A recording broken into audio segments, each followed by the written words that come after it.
क्या आप जानते हैं बिहार विधानसभा चुनाव 2025 के पहले चरण में जितने उम्मीदवार मैदान में हैं उनमें से हर 3 में से 1 पर आपराधिक केस दर्ज है और यही नहीं 4 में से 2 उम्मीदवार करोड़पति है।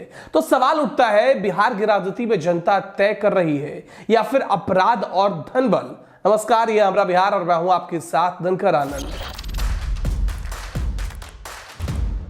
बिहार विधानसभा चुनाव 2025 के पहले चरण की 121 सीटों पर एडीआर यानी कि एसोसिएशन फॉर डेमोक्रेटिक रिफॉर्म्स की रिपोर्ट सामने आ गई है दोस्तों। और इस रिपोर्ट ने जो खुलासे किए हैं वो बिहार की सियासत की जड़ें हिला देने वाली है।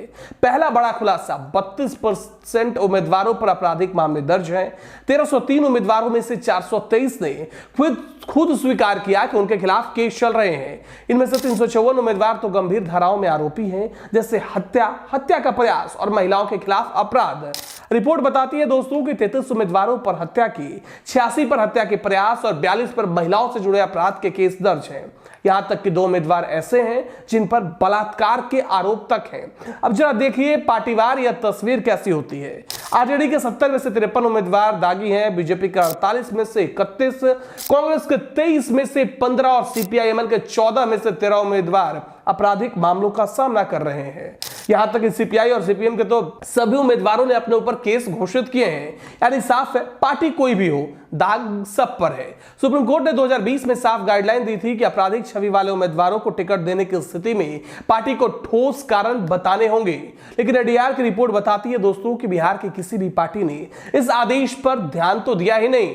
दूसरा खुलासा, अब पैसा भी उतना ही ताकतवर है जितना अपराध। कुछ उम्मीदवारों में से 40% यानी लगभग आधे करोड़पति हैं। इनकी औसत संपत्ति 3 करोड़ 26 लाख रुपए है। अगर दलवार आंकड़े देखिए तो चौंकाने वाले हैं। आरजेडी के 97% जो उम्मीदवार हैं वो करोड़पति हैं, बीजेपी के 92%, जेडीयू के 91 और जन स्वराज पार्टी के 71% उम्मीदवार करोड़पति हैं। यानी राजनीति अब गरीब की नहीं अमीरों की हो गई है। वरिष्ठ पत्रकार प्रवीण बागी कहते हैं कि अब राजनीति में आने के लिए पैसा वाला होना जरूरी हो गया, योग्य होना नहीं। जनता के प्रतिनिधि अब जनता से दूर होते जा रहे हैं।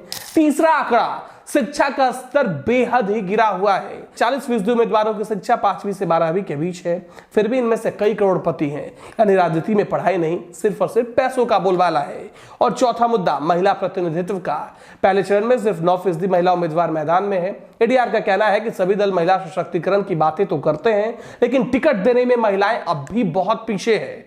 सबसे चिंताजनक खुलासा है, 121 सीटों में से 91 सीटें संवेदनशील यानी कि क्राइम प्रभावित क्षेत्र मानी गई है, क्योंकि इन इलाकों में 3 या उससे ज्यादा उम्मीदवारों के खिलाफ आपराधिक मामले हैं। यानी लोकतंत्र के इस महापर्व में डर और दबाव दोनों छाए हुए हैं। एडीआर का कहना है दोस्तों कि बिहार की राजनीति में सुधार की कोई मंशा ही नहीं दिखती। आपराधिक बैकग्राउंड वाले नेता अब अपवाद नहीं परंपरा बन चुके हैं। तो यह है बिहार चुनाव 2025 का पहला फेज, जहां हर तीसरा उम्मीदवार दागी है, 4 में से 2 करोड़पति और 75% सीटें संवेदनशील। क्या लोकतंत्र की जीत है या अपराध की पूंजी का खेल?